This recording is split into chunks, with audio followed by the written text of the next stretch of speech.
The stars were not empty. Something had been watching for a long time. They called themselves the Vortha, hunters born not from nature, but from design. Created to be perfect killers, they traveled across galaxies in silence, searching for intelligent life. Not to speak, but to hunt. Earth was their next target. First contact was not peaceful. There were no greetings, no warnings, only fire. The sky turned red as Vortha ships broke through the clouds. Cities burned. Armies fell. No weapon could stop them. They moved like shadows and struck like storms.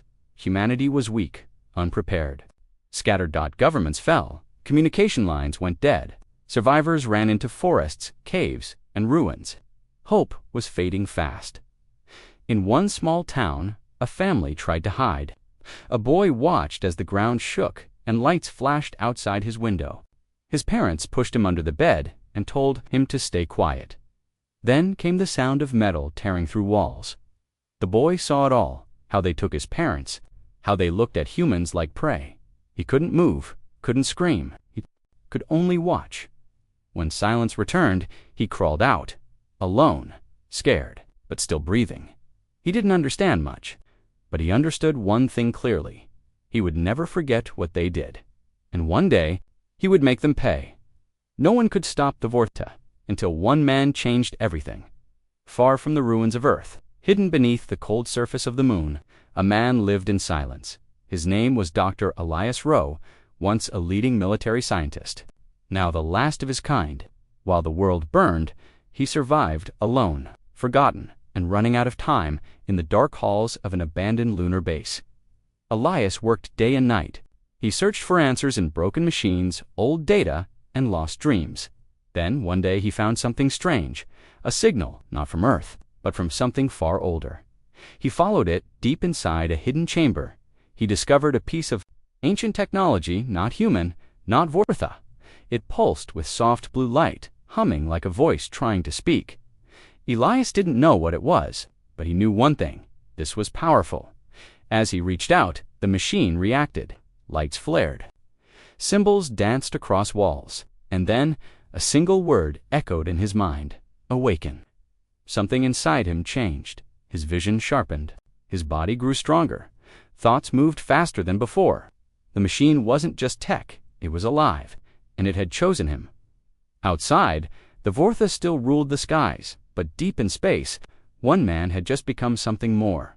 And soon, he would show them what humans are truly capable of. Elias was no longer the man he once was. The ancient tech had changed him, made him faster, stronger, and smarter. He could see in the dark, move without sound, think like a machine, yet feel like a man. He called himself Ghost, from the shadows of the moon. He trained, learning how to use his new strength, how to fight like the Vortha, and how to kill. Then one night, he struck for the first time a Vortha outpost on Mars, silent, deadly, and filled with hunters. Alone, Elias attacked. He moved like wind, struck like lightning dot when dawn came. Every Vortha there was dead, and Ghost vanished into the stars. News spread across Earth like fire. A single human had defeated the unstoppable. People whispered his name in hope. Some said he was a myth. Others believed he was real. But one thing was clear. The Vortha were not safe anymore. They began to hunt him now, sending their best warriors, setting traps, watching the skies. But Ghost was always one step ahead. He didn't fight for revenge. He fought to show the galaxy one truth: humans were not prey. They were waking up. And it had all started with one soldier, who refused to die. The name Ghost spread like fire across Earth and space colonies. At first, it was just a whisper, a story told in hiding. But then came proof. Video of dead Vortha warriors, broken bases, and one human who never got caught. People began to hope again. A soldier in Africa picked up a gun not to run, but to fight. A hacker in New York broke into enemy signals and shared secrets. A young girl on the moon built weapons from scrap. Dreaming of the day she'd join the fight, they called themselves Ecto-1, a small group at first, then more. Teachers, kids, soldiers, all joined under one cause: to end the hunt. On Mars, Ecto-1 launched their first big attack. A Vortha supply ship was heading to Earth with new hunters on board. Ghost led the mission. The battle was short but loud. Explosions lit the red sky. Gunfire echoed through empty canyons. When it was over, the ship was destroyed. No survivors. For the first time, the Vortha lost more than just a few warriors. They lost power. They lost control. And for the first time, they felt fear across the stars. The message spread. Humans are no longer running. We are fighting back. And this was only the beginning. Echo 1 had won battles, but they still didn't understand their enemy. Who were the Vortha? Why did they hunt? The answers came with a prisoner. A wounded Vortha warrior was captured during a raid. He was strong, but now he was chained, alone, and afraid. In a hidden base beneath Europa's ice, Ecto 1 questioned him. At first, he only growled and refused to speak. But then, Ghost stepped forward. The Vortha looked at him, and something changed. He began to talk. What he said shocked everyone. The Vortha were not the masters of this war. They were slaves, created by a higher alien race known as the Krau. The Krau used the Vortha to hunt intelligent life across the galaxy, feeding on fear and death. The Vortha didn't want to hunt humans. They had no choice. Ghost listened in silence. But deep inside, something else was speaking. Not the Vortha, not himself. It was the ancient tech inside him. The voice from before returned. You are becoming like us. Elias felt visions, flashes of earth burning, of stars falling, of something old waking up. Was he still human, or was he becoming something else? As the Vortha prisoner watched, Ghost whispered, maybe it's time we all stopped being what they made us. And for the first time, a hunter began to listen. The victory over the Vortha prisoner gave Echo 1 new hope and dangerous ideas. Some wanted peace, some wanted revenge, and some wanted power, but not everyone in Echo 1 was who they seemed. Late one night, a secure base on Titan went dark. No warning, no signal, just silence. Ghost and his team arrived too late. Bodies lay on the floor, machines were smashed, files were gone. Someone had opened the doors from the inside. The traitor had taken secrets, plans, locations, even Ghost's name, and, worse, they had given it all to the Vortha. Back at the main base, Ecto 1 searched for the truth. Fingers pointed. Trust broke. Fear spread. Then came the message. A voiceover comes. Cold.com. Familiar. You're fighting a war you can't. When? I'm giving them what they want. And soon you'll thank me. It was Commander Vale, one of Echo 1's top leaders. He had betrayed them all. Now, the Vortha knew everything. Earth bases were attacked. Safe zones burned. Allies disappeared. Ghost fought through wave after wave of hunters, but he was hurt. Badly, alone, and broken. He crawled into the ruins of an old lab. There, the ancient tech inside him pulsed again. A new voice whispered, only one must rise. The war was changing, and so was Ghost. Earth was burning. After the betrayal, the Vortha struck with full force. No warnings, no mercy. Cities fell like dominoes. New York, London, Beijing, Cape Town, all went dark. Skies turned red with fire. Oceans boiled from falling ships. The world screamed as hope faded fast. Ghost tried to fight back, but he was alone now. Ecto 1 had scattered.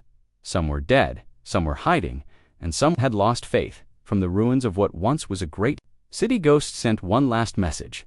If this is our end, let them remember we did not die quietly.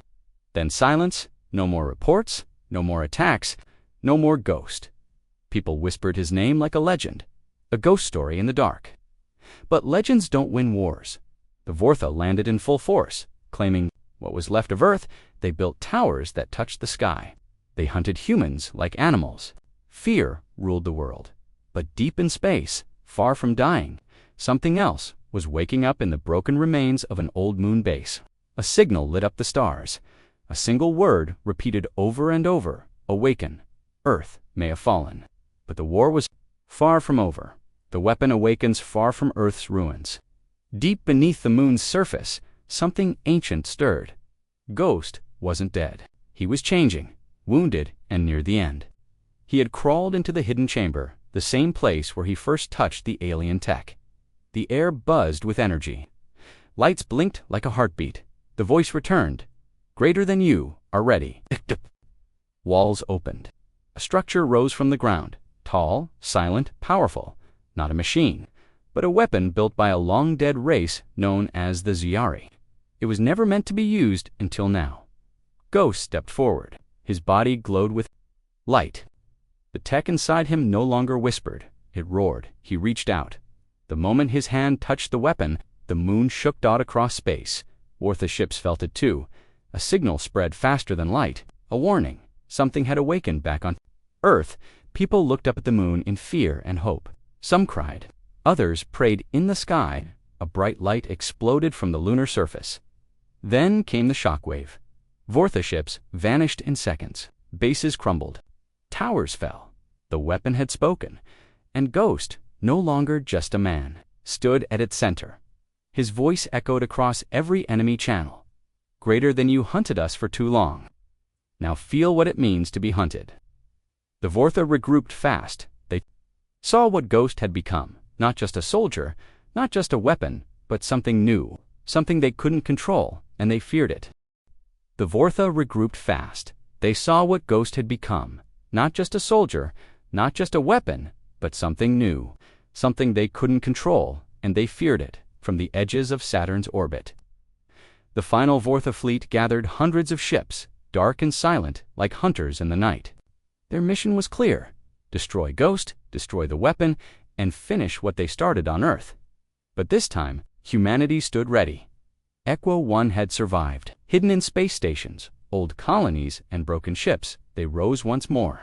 Fighters, hackers, pilots, even those who once ran, now turned to fight. They called it Operation Last Light. Ghost led them.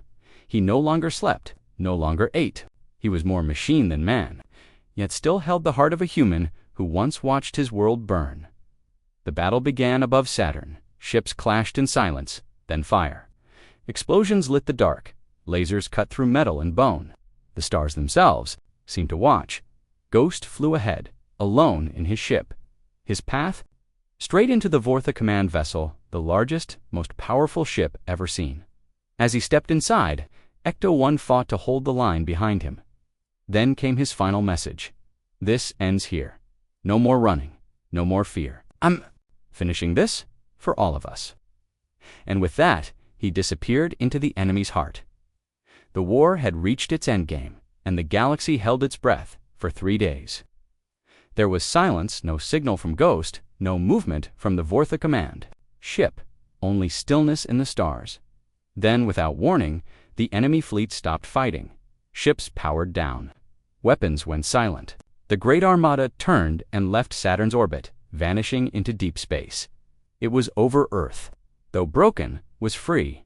HFY 1 returned to what was left of their bases. Survivors came out of hiding. Hope, once nearly gone, began to grow again. But there was no sign of Ghost. Some searched for weeks. Some sent messages into space. Nothing, until one night, a single voice echoed across every human channel. Soft calm, like a whisper from the stars. We are not prey. We are guardians now. Then, silence again. Years passed, humanity rebuilt. Stronger, smarter, ready. They explored new worlds, made peace with some aliens, fought others who came too close, and always. They remembered the man who changed everything, the soldier who rose from ashes, the ghost who never died. Somewhere out there, in the cold dark of space, he was still watching, and he always would be.